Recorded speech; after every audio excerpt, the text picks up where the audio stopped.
Ivana hinahangaan dahil sa ginawa sa mga batang pasyente. Viral ang video na matapos gawin ni Ivana ito sa mga bata. Si Ivana Alawi ay kilala bilang social media influencer at vlogger ng ilang taon na. Kilala rin si Ivana na mahilig tumulong sa mga kababayan niyang Filipino. Kung minsan ay nagpapagames o palaro ito at ang makakakuha ng tamang sagot ay bibigyan niya rin ng premyo. Meron rin itong vlog na kung saan basta nakafollow sa kanya kahit sa ang social media ay bibigyan pa rin niya. Namimigay rin madalas si Ivana ng mga cellphone at ibibigay lamang niya ito sa kung sinong tao ang matipuhan at maswerteng pag-aabutan niya. Matatandaan din na nagpanggap siyang isang pulubi at nanlimos sa kalye. At kung saan ang tumulong sa kanya ay bibigyan niya ng gantimpala.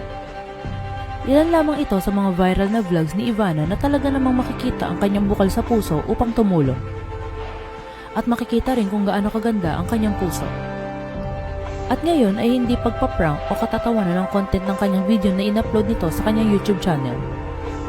Nagtungo si Ivana sa Philippine Children's Medical Center upang maipakita ang ospital at ang mga batang nakikipaglaban sa kanilang mga sakit upang mabuhay.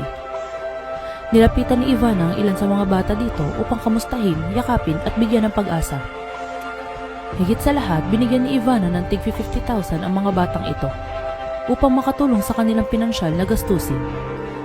Ayon kay Ivana, nakaraang taon pa raw sila nakikipag-ugnayan sa ospital na PCMC upang makadalaw siya at makapag-donate at makakuha ng permit.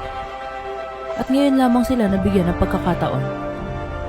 Aniya rin ni Ivana nang hingi sila ng pahintulot sa mga tao o pamilya na kasama ng mga pasyente na makita at masasama sa video na ito. Paalala rin niya na sa vlog na ito ay huwag i-skip ng ads na meron ang video na ito.